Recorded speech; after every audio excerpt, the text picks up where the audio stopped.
안녕하세요. 20대 후반의 출산을 앞둔 여성이에요. 불과 몇 달 전까지 인 헤어샵에서 헤어 디자이너로 일을 했는데요. 임신은 몸이 무거워서 오래 서 있기 힘든 탓에 지금은 일을 쉬고 있어요. 사실, 미용은 아무래도 뭐든 크게 중요하지 않아요. 아이의 아빠가 저와 아이를 버리고 떠났거든요. 처음에는 도저히 모든 걸 혼자 감당할 자신이 없어서 나쁜 생각도 했어요. 그런데 산부인과에서 아이의 심장 소리를 듣던 날, 그 생각을 고쳐먹고 됐죠. 단순히 죄책감 때문에 그랬던 건 아니에요. 뱃속의 아이가 어린 시절 저와 비슷해서 마음이 저절로 움직였던 거죠. 저는 태어나 단 순간부터 가족들에게 환영받지 못한 존재였거든요. 그랬던 제가 당장 힘들고 어렵다고 아이를 포기하면 그들과 똑같은 사람이 되는 것 같아 용납이 되지 않더라고요. 그래서 온 힘을 다해 내 아이를 지키고 사랑해야겠다는 마음이 생겼나 봐요. 저희 엄마는 소위 말하는 첩이었어요. 정확히 말하자면 시바지였죠. 제후적상의 어머니가 이복 언니를 낙후시키자 원인불명의 불임이 되자 친할머니가 저희 엄마를 집에 들였어요. 할머니는 아들이 없다면 큰일이 난다고 생각하는 사람이었어요. 아들 못 낳는 여자는 남편을 뺏겨도 할 말이 없다고 여기시는 분이었어요. 만일 원주민이 중미 말리주면 어렵겠지만 같은 어리우리 야 몸속 깍 혐의 푸기 의돌수로 고우 바이신다고 했으면 구요. 냉큼 따라 나섰어요. 그렇게 엄마는 할머니 손에 이끌려 친가에 들어오게 되었고 그런 엄마를 본 아빠는 기가 막혀서 말이 안 나올 지경이었어요. 나의 때문이었죠. 당시 엄마는 21살에 불과했거든요. 어머니, 도대체 왜 이러세요? 아무리 손자 욕심이 나도 그렇지. 저렇게 어린 여자를 데려오시면 어떻게 해요? 어떻게 꼬셔왔는지는 모르겠지만 당장 돌려보내세요. 어리면 더 좋지? 뭘 그러냐? 다 늙어 빠진 애처보다야 훨씬 낫지? 그리고 내가 쟤 끌고 온 건 아니다. 오갈 데 없다고 따라온 거야? 억원의 손권이 걱정할 거 없다. 어머님, 그래도 이건 아니죠. 집사람도 좀 생각해 주세요. 이러시면 제가 어떻게 집사람을 봐요? 아빠는 중간에서 난감해 하셨대요. 하지만 할머니는 완강하셨었죠. 내가 왜 아들도 못 낳는 년까지 생각해야 하니? 억울하면 지가 진짜 기 아들 낳았어야지. 지금이라도 아들 하나 봐. 그럼 내 당장 최대 보내마. 두 사람의 대화를 초조하게 듣고 있던 제 생모는 이러다가 이렇게 물거품이 될 것 같아 아빠한테 매달려대요. 제발 자기를 불쌍하게 생각해서라도 받아달라고요. 그렇지 않으면 당장이라도 한강에라도 빠져 죽겠다고 마음이 약했던 아빠는 그런저히 엄마를 내치지 못했고 그렇게 엄마는 그 집의 방 한 칸을 차지하게 되었어요. 그제야 엄마는 모든 게 자기 뜻대로 되어간다 생각했는데 좀처럼 아빠는 저희 엄마를 봐주지 않았어요. 애가 탄 할머니는 계속 엄마를 닥달했고 엄마는 아빠를 꼬시는데 혈안이 되었죠. 정말 안 해본 짓이 없다 했는데도 아빠는 본천만 바라보던 해요. 급기야 할머니는 엄마와 잠자리를 하지 않는 아빠를 닥다하기 위해 며느리한테 괜한 심수를 부르셨어요. 그런데도 아빠는 꼼짝하지 않으셨고 애만 있는 고민 끝에 초강수를 두기로 해요. 그건 바로 며느리가 밖에서 외도를 하고 있다고 생각하는 것이었죠. 아, 억울해하는 며느리한테 할머니는 이 집에서 쫓겨나고 싶지 않으면 어떻게 해야 되는지 아빠를 저희 엄마와 잠자리를 갖게 하라며 압박을 했대요. 그리고 그 결과 제가 태어나게 된 거죠. 아들이 아닌 딸이라 할머니의 실망은 이루 말할 수 없었다고 해요. 저희 엄마 역시 아들이 되었다면 이력이 생길 건데 제가 딸이라며 망쳤다며 젖도 물리지 않고 저를 미워했죠. 그런 저를 걷어먹이고 키운 사람은 본쳤어요. 실질적인 제 어머니예요. 제가 잠투정이라도 하면 할머니가 역정을 내셔서 추운 날도 더운 날도 저를 들지 않고 재우셨다고 하더라고요. 저에게는 5살 터울의 언니가 있었어요. 어머니의 친딸이어서 언니라 불린 어떤 분이었어요. 저희 엄마 때문에 어머니가 할머니에게 미움을 받았다며 저를 싫어했어요. 어머니가 저를 안고 있으면 그 사이를 파고들었고 어머니가 없을 때는 저를 때리고 괴롭혔던 그러는 사이에 저희 엄마와 아빠는 할머니가 바라던 대로 정해들었고 제 동생이 태어났어요. 제 동생은 할머니가 그토록 바라던 아들이었어요. 원래대로라면 남동생을 아빠의 호적에 올리고 엄마는 돈 받고 집을 나가야 했죠. 하지만 아빠가 이제 와서 내쫓을 수는 없다고 반대를 했고 할머니 없이 막상 생돈이라고 주려니 아까워서 어쩌지도 못하고 있었죠. 그때 엄마가 제안을 하나 했대요. 자신의 1억을 포기하는 대신 아빠의 정식 부인으로 살게 해 달라고요. 그 말을 들은 할머니는 옳다구나 했죠. 그래서 아들을 낳은 내가 정식 부인이 되는 건 당연한 거 아니냐며 엄마의 조건을 흔쾌히 받아들으셔도 되지. 이미 저희 엄마와 정이 많이 들었던 아빠는 할머니 성화에 못 이겨 어머니와 이혼하신 거고요. 하루아침에 이혼당한 어머니는 언니를 데리고 시집을 나가셨어요. 당연히 저는 혼자가 되었고 할머니와 엄마는 제 동생을 챙기느라 저는 몰라라 방치하셨지요. 아빠가 가끔 저를 챙겨주시곤 했지만 그것도 잠깐뿐이었어요. 저는 외롭고 무서운 반면 나는 왜 태어났을까? 라고 차라리 동생이 태어나지 않았으면 어머니가 계속 나를 키워주시지 않았을까 하는 생각을 했어요. 그리고 결국 점게 삐뚤어지게 되었죠. 초등학교 시절부터 친구들의 물건에 손을 대기 시작했습니다. 그러한 생활은 고등학교에 들어가서도 이어졌고 퇴학 위기에 처할 정도로 상황은 점점 심각해졌어요.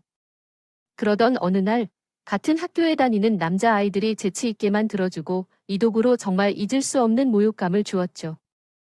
전 선생님께 의논을 했죠. 그런데 웬일인지 일이 커지더니 그 부모들이 평소 행실이 나빴던 저를 가해자로 둔갑시켜더라고요. 분하고 억울해합니다. 하지만 세상엔 저 같은 아이의 말을 믿어주는 어른은 단 한 명도 없었어요. 학교는 사건을 답게 급급해 있고요. 저는 그 길로 학교를 그만뒀어요. 이따위 학교에 미련도 없었거든요. 그렇게 학교를 그만두고 집에 있는데 엄마와 할머니는 동네 창피해서 얼굴을 들고 다닐 수 없다며 저를 구박했죠. 내가 왜 자투에 있는 자나 나야 말 피해자야. 걔네들이 나한테 무슨 짓을 했는지 엄마가 알기나 해? 왜 나한테 아무것도 물어보지 않아? 걔들이 다 한테. 저는 차마 말을 잇지 못했어요. 그저 온몸을 파르르 떨며 눈물만 흘렸어요. 그러자 엄마가 그러더라고요. 물어 뭐 해? 뭐 하고 다니는 꼴만 봐도 다 알아. 아, 저런 건 뭐. 하루 태어나서 키우느라 돈은 돈대로 쓰고 결국 이렇게 얼굴이나 팔고 내가 미쳐. 정말 나를 낳은 엄마한테까지 이런 취급을 받고 나니 서럽다. 뭐 어떻게 보냈어요? 그래서 그날 밤 저는 집을 나왔어요. 돈이 될 만한 것들을 훔쳐서 말이죠. 들고 나온 엄마의 귀금속과 아빠의 시계를 헐값에 팔아치워왔고 얼마 안 되는 돈으로 고시원을 전전했어요. 그래도 먹고는 살아야겠다 싶어 국비로 배울 수 있는 미용 기술을 배웠고 미용사 자격증까지 취득했어요. 어릴 때 어머니가 제 머리를 따주시던 생각이 나서 남의 머리를 만질 때마다 어머니가 그렇게 그립더라고요. 얼마든지 나는 미용실의 막내 스텝으로 취직했어요. 비록 가위는 잡을 수 없는 차졌지만 좋아하는 미용 일을 하게 되어서 꽤나 설렜어요. 그리고 제 손으로 여기까지 왔다는 성취감에 일은 힘들어도 즐거웠고요. 하지만 즐거움도 잠시, 여자들이 많은 미용실에 늘 얘기거리가 끊이지 않았고 저에 대한 나쁜 소문이 돌기 시작했어요. 이미 미용실을 들어올 때 학교가 적성에 안 맞아 그만뒀다고 원장님께 말했는데 얼토당토 않게 그 말에 사리부터 일진이단 제가 학생을 때라서 장애를 입히근 퇴학을 당한 걸로 되어버렸죠. 그 소문은 순식간에 퍼졌어요. 미용실 스태프들과 단골 손님들은 그 말을 믿는 눈치가 써요. 급기야 손님들이 저한테 머리를 감고 싶지 않다고 대놓고 말할 지경이었어요. 그래도 어떻게든 버텨보려고 했는데 돌아온 관의 명가 따돌림이었어요. 결국 저는 억울하게 그것을 나와야 했어요. 그때 처음으로 알았어요. 인생을 막사 안 될까 가혹하다는 거예요. 그래서 저도 한때 엄마가 그랬듯 자포자기한 채를 사게 되었어요. 그런데 그때 운명 같은 첫사랑을 만나게 되었지 뭐예요. 당시 저는 싼 대학가 기숙방에 살며 편의점 아르바이트를 하고 있었어요. 제가 아르바이트를 하던 편의점은 근처 대학 정문 앞에 있어서, 즉 고객이 대학생들이었죠. 제 운명의 남자친구도 그 중에 하나였고요. 그 사람은 수업이 있을 때마다 편의점에 와서 커피와 담배를 사갔는데 한 번엔 1+1 커피를 계산하고는 하나를 제게 건네더라고요. 일하면서 마시라고요 별거 아닌 그의 호의에 저는 하루 종일 기분이 붕 떠 있었고 그 뒤로 그 사람에 대한 짝사랑을 키워나갔어요. 평소 하지 않던 화장까지 하면서요. 키우고 나는 순간부터 그가 오길 기다렸지요. 그도 자주 보는 저에게 의학기에서 뽑은 이념을 주고 가거나 토스트 반쪽을 건네게 됐어요. 입이 짧아서 꼭 반이 남거든요. 괜찮다면 출출할 때 먹어요. 라면서요. 이렇게 썸이 아닌 썸을 타며 설레는 시간을 보내다 보니 은근히 연애하는 기분이 들더라고요. 그런데 사장님 눈에도 우리 사회가 심상치 않아 보였나 봐요. 남학생이 저를 좋아하는 것 같다고 하시더라고요.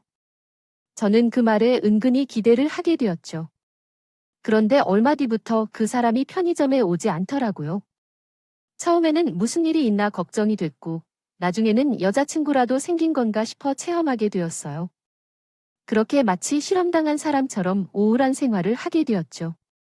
그렇게 2년이 조금 지난 후, 저는 편의점 아르바이트를 그만두기로 했어요.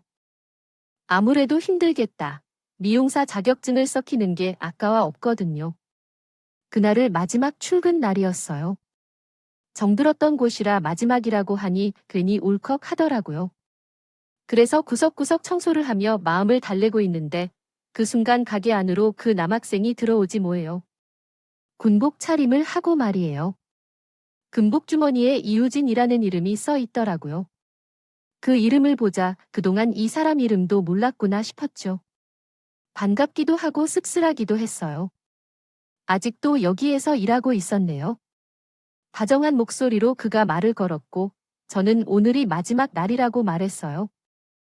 그러자 계산을 마친 그는 망설이다가 오늘이 끝나고 우리 만날래요? 순간 잡았던 마음이 다시 활짝 펼쳐지며 심장이 꿍깡거렸어요. 퇴근 후 그와의 첫 데이트를 하게 됐어요. 그리고 그날 그 남자 역시 전부터 저를 좋아했다는 걸 알게 되었죠. 그는 본가인 부산에 내려갔다가 영장이 나온 걸 알게 됐고 저에게 알릴 새도 없이 군대에 가게 되었다고 하더군요. 이름도 연락처도 모르는 사이였기에 이대로 영영 이별하는구나 했다고요. 제대하고 혹시나 싶어 곧장 편의점으로 달려왔다가 저를 보고는 너무 기뻐서 하마터면 만세를 부를 뻔했대요. 태어나 처음으로 듣는 고백에 정감정이 요동쳤어요. 그리고 눈물을 터뜨리고 말았죠. 태어나서 처음으로 저를 사랑해주는 사람을 만나게 되었으니까요. 그동안 꽁꽁 싸매고 있던 서로에 대한 마음을 확인한 우리는 걷잡을 수 없이 불타올랐고 그날을 기점으로 뜨거운 사랑을 나누며 연인으로 발전했으며 그리고 얼마 뒤부터 우리는 동거를 시작했어요. 물론 남자친구의 집에는 비밀로 하고 남친은 복학을 했고 저는 미용실에 취직해서 마치 신혼부부처럼 달콤한 시간을 보내게 되었죠. 언젠가 남들처럼 정식으로 결혼식을 올리는 꿈을 꾸면서 그렇게 우리는 3년을 함께 보냈고 남친이 졸업반이 되자 저는 초보 딱지를 떼고 정식 헤어 디자이너가 되었어요.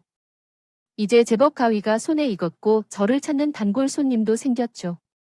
이런 게 바로 사는 재미구나를 느끼던 되었어요. 일도 사랑도 순탄한 그즈 저는 소화불량으로 고생을 하게 되었어요. 평소 소화가 잘 안 되는 편이긴 했는데 언제부턴가 그 증상이 더 심해졌고 조금씩 불안해지기 시작했어요. 소화불량뿐만 아니라 생일도 거르고 온몸이 이상할 정도로 나른하면서 속이 울렁거려 없거든요. 그래서 혹시나 싶어 임신 테스트기를 구입해 테스트를 해보았어요. 결과는 선명한 두 줄이었죠. 저는 보고도 믿기지 않았어요. 그날 밤 저는 임신 테스트기를 남친한테 보여주었고 남친은 놀란 표정으로 이렇게 말하더군요. 이런 말에서 나도 좀 괴로운데 우리는 아직 부모가 되게 미숙한 것 같아. 아직 난 학생이고 구부모님이 아시게 되면 아마 네가 상처받게 될 거야. 그래서 말인데 지우자. 사실 기뻐하지 않을 거라는 건 짐작하고 있었어요. 하지만 남자친구 입에서 지우자는 말이 나오니 참기 힘들 만큼 화가 났어요. 그래서 남자친구에게 마음에도 없는 못된 말들을 쏟아냈죠. 그저 상한 마음의 표현일 뿐이었는데 남친을 미안하다는 말만 남기고는 저를 떠났어요. 두렵고 무섭게 나도 마찬가지인데 혼자 버려지고 나니 눈앞이 캄캄하더라고요. 그래서 냉정하게 판단했어요. 내 몸 하나 건사하는 것도 허덕이면서 어떻게 이를 책임질 건가 결론은 하나였죠. 1. 8호. 온 도시가 꽁꽁 얼어붙었던 어느 겨울날 혼자서 산부인과를 찾았어요. 하지만 이런 상황도 모르고 살겠다고 뱃속에서 힘겨운 사투를 벌이고 있는 아이의 심장 소리를 듣자 제 마음이 흔들리기 시작했어요. 나에게 이 생명을 끄는 자격이 있는가? 환영받지 못하고 태어난 것조차 억울했던 내가 정작 내 아이에게 태어나는 것조차 허락하지 않다니. 전체 엄마나 할머니보다 더 나쁜 인간이란 생각이 들더라고요. 그래서 수술을 포기하고 산모 수첩을 받아든 채 집으로 돌아왔어요. 그 사이 남친은 앤 자기 짐을 모두 싸들고 나갔더라고요. 미안하다는 편지와 100만 원을 남겨둔 채유 마음 같아선 그깟 100만 원 확 버리고 싶었지만 한 푼이 아까운 처지라 그 돈을 지갑에 넣었어요. 남친과 살던 집은 보증금 없이 언삼를 낸 집이랑 기간을 채우고 나왔고요. 거의 대학생들을 위해 프로페셔널을 빌려주는 집이라 가지고 나을 건 옷가지 몇 개와 화장품이 전부였어요. 배가 나오기 전까지 악착같이 일했고 배가 나오기 시작하자 눈치가 보여서 미용실을 그만두 구대전 본가로 내려갔어요. 집 나간 딸이 미혼모가 되어 돌아온 걸 반길 리 없다고 생각했지만 산딸이 얼마 안 남은 저에겐 선택의 여지가 없었죠. 설마 애 가진 임산부를 죽이기 할까 싶어 누가 온 걸음을 내디뎠죠. 그런데 저희 집은 언제간데없이 사라지고 그것은 작은 빌라가 들어서 있더라고요. 그리고 충격적인 얘기를 듣게 되었어요. 아, 빨간 되묻지 말라는 거죠? 그 집 아저씨가 집 나간 달 찾는다고 허구한 날 밖으로만 돌다가 사고로 죽었어요. 그리고 얼마 튕겨나간 부인이 아저씨 앞으로 나왔어요. 보험금 가지고 도망을 갔는데 그치, 팔머. 네가 그 충격으로 쓰러져서 어디 시골 구석에 있는 병원에 갔다, 나. 근데 기가 막힌 건 그 소식을 어디서 들었는지 그 집 여자가 찾아와서 집까지 팔아치우고 도망갔다. 지, 뭐해요? 겁을 쑥, 어쩜 그런 짓을 하는지. 근데 그 지분을 찾아요. 혹시 돈 같은 거 빌려줬어요? 그 말을 듣자 다리가 휘청했어요. 저 때문에 아빠가 돌아가셨다는 게 믿을 수가 없었어요. 저는 할머니 행방이라도 알고 싶어서 며칠을 더 그 동네에 머물렀어요. 하지만 할머니 행방을 찾을 수 없었고 결국 고민 끝에 엄마의 주소를 찾아보려 주민센터에 찾아갔어요. 그리고 그곳에서 저를 아는 앤 주민센터 직원을 만났어요. 딸 9분이 2억 원위의 친구더라고요. 저는 그 직원분을 통해 어머니와 언니 행방을 알 수 있었어요. 집에서 쫓겨난 이후 혹시 아빠가 찾을까 싶어 멀리 가지 못하고 근처에 살다가 언니가 서울교대에 합격하자 어머니와 함께 서울로 올라갔다고 하더라고요. 하지만 본인 생각엔 아빠의 사망 소식을 듣고 이 동네를 떠난 게 아닐까 한다고요. 충격이 컸던 걸로 기억한다면서 혹시 필요하다면 언니 전화번호를 알려주겠다고 했지만 전 사용했어요. 언니와 어머니께 저는 죄인이니까요. 생물의 주소지는 아직 전입 신고를 하지 않은 것 같아요. 추석 그대로더라고요. 지푸라기라도 잡는 심정으로 본가를 내려왔지만 마음의 돌마나 더 얹어 무거워진 상태로 저는 다시 서울로 올라왔어요. 당장 어떻게 살아야 할지 막막하다 더군요. 그런데 터미널을 나오던 그 순간 뜻밖의 사람을 만나게 되었어요. 흰머리가 많이 늘었지만 한눈에 알아볼 수 있었죠.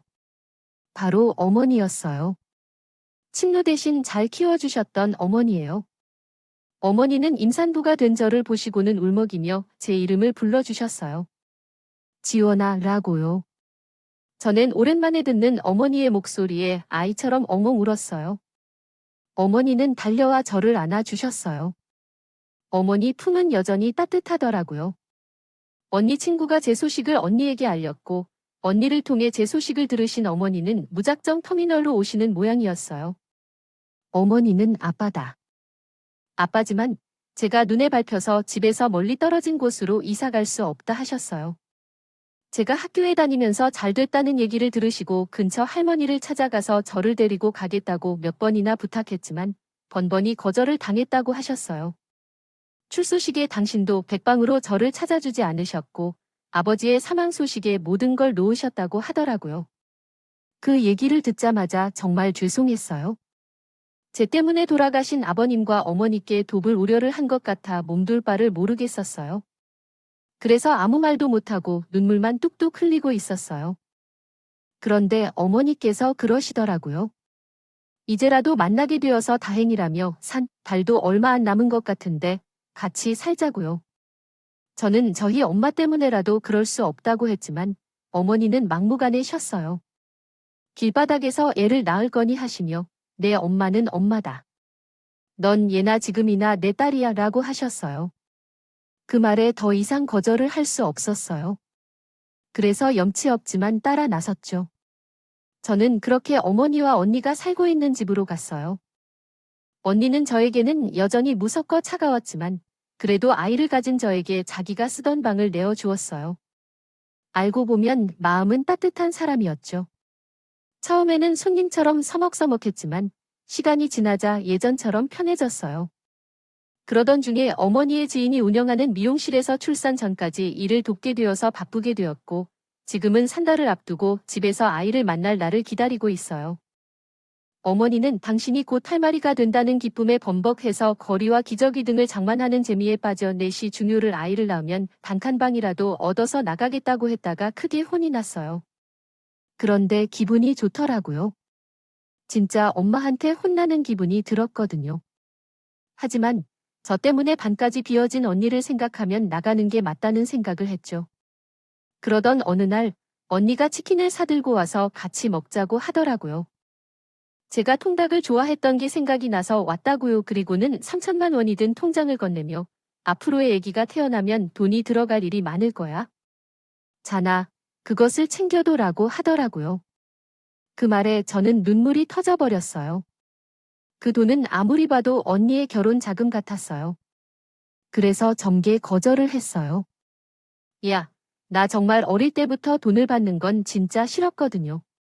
내가 뭘 했다고 해야 해? 사람이 민망하게 너랑 나랑의 관계를 보는 것은 좋든 싫든 자매야. 그러니까 나도 잠언어를 타려는데 그렇게 하는 거니까 군소리 하지 말고 받아. 이모가 내 조카에게 주는 거니까 저는 목이 메어서 아무 말도 못했어요. 언니는 자꾸 울면 앞으로 치킨은 영영 안 사줄 거라고 장난스러운 타박을 했죠. 언니는 눈시울을 붉히며 애써 눈물을 참더라고요. 전 그런 언니를 향해 펑펑 울었어요. 그날 우리 자매는 평생 흘릴 눈물을 쏟았어요. 가족 중에 유독 아픈 손가락에 있다고 하죠. 어머니와 언니한테는 제가 그런 존재였던 거예요. 생각하면 안쓰럽고 가여운 존재. 정작 저만 그걸 모르고 살았던 거죠. 이제는 어머니와 연니한테 말하고 싶어요. 저는 더는 아픈 손가락이 아니라 누구보다 건강하고 씩씩한 손가락이 되겠다고. 당신들의 사랑 덕분에 이제는 자신이 있다고요. 그리고 곧 태어날 우리 아이에게도 열심히 세상을 살아가는 엄마의 모습을 보여주고 싶어요. 제가 받은 이 사랑을 아이에게도 아낌없이 나눠주고 싶거든요. 길을 잃고 헤매던 철 없던 젊은 날을 지나간 후에요. 이렇게 다시 찾은 가족들 품에서 저는 새로운 삶을 살고 있어요. 앞으로도 다시는 길을 잃지 않도록 스스로를 다잡으며 살 거예요. 지금까지 제 이야기 들어주셔서 감사하고요. 들어주신 모든 분들 늘 행복한 날 되시길 빌겠습니다. 여러분, 사연 댓글에 응원과 현명한 조언 부탁드려요. 좋아요와 구독은 저에게 큰 힘이 됩니다. 오늘도 좋은 일 가득하세요.